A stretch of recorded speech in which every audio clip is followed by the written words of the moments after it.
Hi Beastie Besties, welcome back to my channel. If you're just joining me for the first time, hi, my name is Angelfish, pronouns they, them.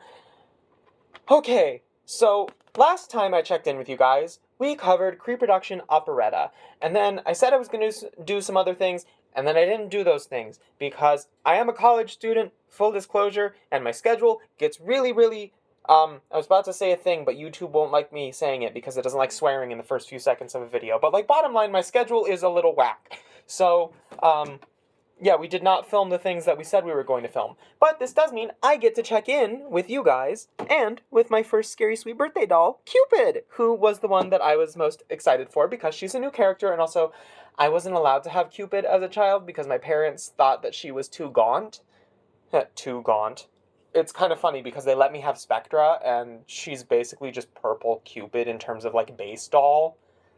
I mean, like, there's obviously differences, don't come at me for the comments, but, like, looking at it from my parents' perspective, Spectra and Cupid, like, appearance-wise, were fairly similar, so I'm not sure why I wasn't allowed to have Cupid as a child, but I was allowed to have Spectra. I don't understand the dichotomy there, but I have G3 Cupid. I got her off of Amazon. She dropped for pre-order 2 weeks ago at the time I'm recording this, is currently out of stock, and I don't know when she's going to be in stock anymore, but when she does come back, she's going to be a little bit more expensive because the tariffs have hit.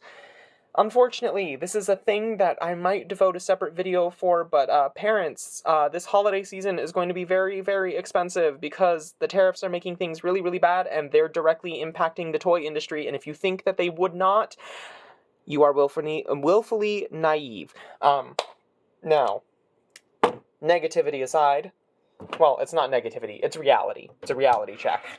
It just is that it sucks. Here's her barcode. Here's the little Scary Sweet Birthday logo. I hope this is not glued in. It probably is, though. But I want to save that. I want to hang it on my wall. And then here's the artwork on the back of the box. Sweet 1600, midnight at February 14th at the Boutique Hotel. So this line coincides with that hotel playset. Cool. You're invited to the celebration of the century. Come dressed in fantastic fashions and boogie shoes. And the rest of it is just that same statement in different languages. Includes 1 doll and 7 accessories. No info on Cupid on the back. Unfortunately, we are past that. But she does have her cute little name plaque up here. Now this appears to be a new type of packaging. Namely, clamshell. Also, I want to point out on the back of the box, that's the original Sweet 1600 car in a gift bag. So that's a cute reference. I'm just going to... I should not do this on camera. I'm going to, like, knock something over. Hang on. Good news, it's like opening the Scaradice boxes, but bigger. Okay, back to opening her off camera. Alrighty, darlings, if you are new to the channel, it is time for the accessory rundown, starting with her balloon. This is the largest accessory she has. It's, you know, the one that she's holding in box. It's got a handle for it right there, which is a little bow. For shooting arrows, and then we have a ribbon bow up here with a little bat heart. It's all in this sort of like glossy candy red with an arrow shooting through it and little DIJ printing of her lacy details, and this sort of braided looking ribbon to hold on to. Then we're going old school doll accessories here because her birthday card is actually paper. I thought it was going to be a UV printed like little accessory, but it is actual birthday card. Happy birthday. It's got her G1 bone wings on it and little birthday cake frosting details. Helps if I don't drop it. And inside it says, best wishes to you on your birthday. XOXO Cupid. Very cute. Next, we have her little purse, which has a bunch of little arrows sticking out of it because it is a quiver. It opens like so. And inside, there's not room for much, but there is probably room... Oh. No, there isn't. There is the illusion of room for the makeup compact that she comes with. This makeup compact is, I believe, supposed to be... How the fuck does this open? Sorry, swearing. It opens, and I believe it is an eyeshadow palette. See if you can see that. That's UV printing on clear plastic with the little skullet on there. This is a cute accessory. I like this. I love when G3 dolls come with makeup, okay? This is like a little thing that I just adore. Whenever Monster High dolls just have makeup accessories, I love it. I love it so much. I don't know why. It's just a thing that I get really excited for. And then we have her Sweet 1600 invitation. You're invited. There's the old Sweet 1600 font from G1, some balloons, birthday cakes, Draculaura's Wave 1 signature outfit, and you're invited, come dressed to the 13s. XO, Draculaura. And it's just cardstock. So this is what I mean by we're going back old school with some of the paper accessories in this line, because it is old school. And then we have the gift for Draculaura, which is this nice rubbery gift bag with cute, cute details in gold shimmery paint on one side. Same sculpt on the back, just not painted. And inside we have the, if I can get it out with my stupid big fingers, one moment please while I fish it out with some forceps off camera and then promptly throw it to my floor. We get a new sculpt. Cupid got Draculaura a bottle of heart-shaped perfume. This is adorable. I cannot tell what that says on it. Camera, can you focus? Okay. I have no idea what is on the front. Love potion? Love something. I can't read the smaller half of it, but it says love on it. So, that's adorable. Love that. I'm just gonna stow that back in there so I don't lose it. And with that out of the way, it's time for the doll herself. Hi.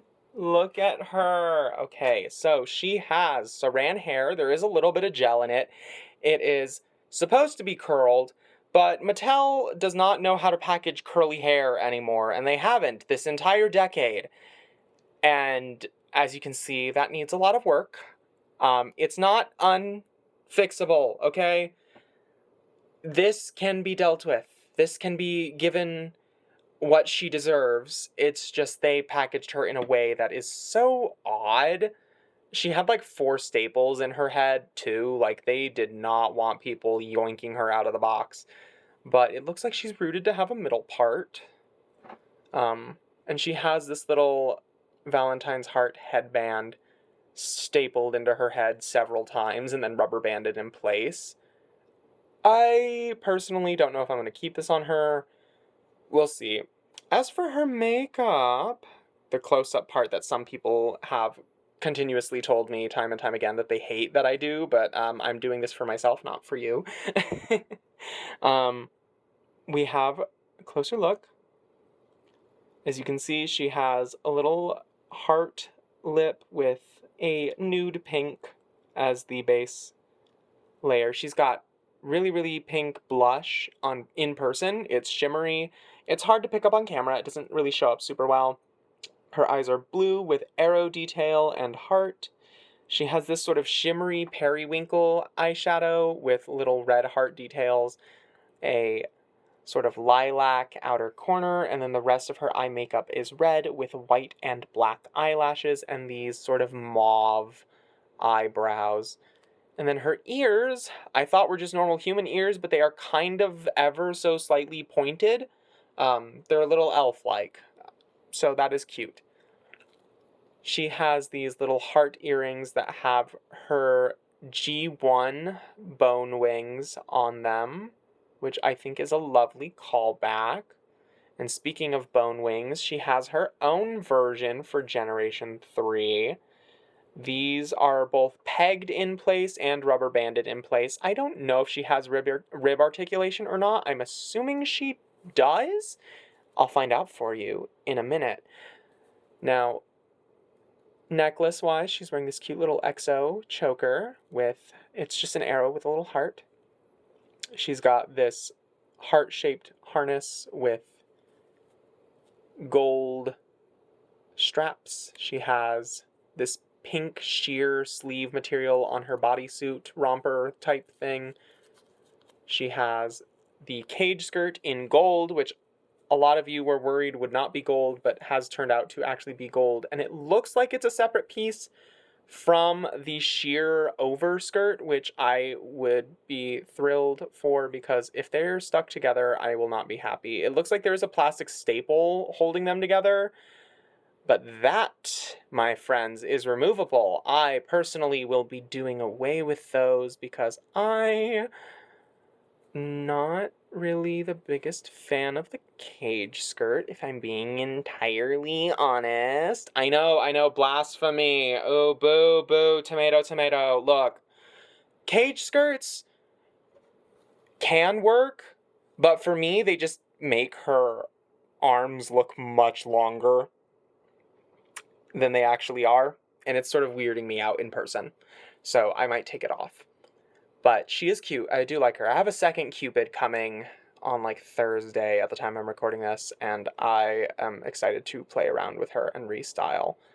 Now this is a little gummy looking bracelet. It's just a arrow heart with the little feathers at the end there. And then we have her bow, her little crossbow bracelet. Iconic, as always. Her skin blend, by the way, is a very pale, shimmery pink. It appears very white on camera, but she is not in person. She is the palest of pale pinks, which I can deeply appreciate, because aside from Draculaura, we have Laguna, and those are like our two like pink monsters that are like physically pink base dolls.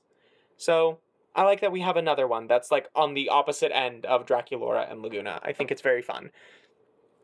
And it continues to her thighs as well. She's wearing a romper. It's got candy heart print on it. Love it or hate it. A lot of people seem to hate it. I think it's cute. They're like sort of bloomer style. The ruffles on them are done nicely. They have like some sort of elastic keeping them like that. It's a very cute silhouette. And then we have her legs, which are really transparent. Like, holy shit. Look at that. And her lace detail is printed on the front. And her legs are actually like a black translucent plastic this time. They're not white sprayed black like they are in G1. So she does have kind of that like more a ghostly ethereal thing that G3 does for some characters, which I appreciate greatly. And then we have these adorable shoes, which have a pillar or a column. I forget. I think it's a column. The geometry on them is insane. Nothing on the bottom. I wouldn't expect there to be, but there's little hearts, and straps are hearts and swirls. Oh, these are so cute. And the bow and arrow heel. These are some of the best G3 shoes, in my opinion. I love this ghoul so much. I'm gonna find out if she has chest articulation now. 1 second. Alrighty, folks, so pardon the doll nudity in this next section, but we are going to talk about Cupid because she is a new body sculpt. But also, I need to inform you that the romper is a separate piece. It is one thing. The cage skirt is its own piece, and this adorable sheer piece is also its own piece. Now, all of that out of the way. So first things first, Cupid does actually have weirdly long homunculus arms. Sorry if that like sounds mean, but like in comparison to every other G3 doll, the geometry is a little off. I think they did it because of her cage skirt, but like as a base doll, her arms are just ever so slightly longer than they should be, and it's a little odd. Also, her bust is slightly, like, physically thicker, and she does have rib articulation, but it is limited. It doesn't do as much as the other dolls do. She is about Twyla height, I want to say. She's on the shorter side. And this is where her wings peg in the back. So that is our little investigation. To answer people's questions on the internet, yes, Cupid does have weirdly long homunculus forearms. That is what I am calling them, because I don't know what else to call them. I don't know why they're like this. I guess it's her freaky flaw. Maybe it's to accommodate for the cage skirt, but it is a bizarre design choice nonetheless. But I am still happy to have her. I'm going to get her dressed and then give my final thoughts. Also, she has the standard G3 hand peg. She doesn't have the new pegs that are in Skulltimate Series 6. Alrighty, so final thoughts on Miss Cupid now that she's dressed again. Also, I'm not putting her back in this thing because I low-key hate it. I'm sure that some of you will love it. Personally, I don't like it. It's clunky. And she clearly doesn't necessarily need it to keep the poofiness of this thing either. But, yeah, final thoughts on Cupid. I do recommend her. I think she's adorable. I love her to bits. I'm excited to play around with her this summer and do restyles and repaints and fixing box hair. She does have product in it.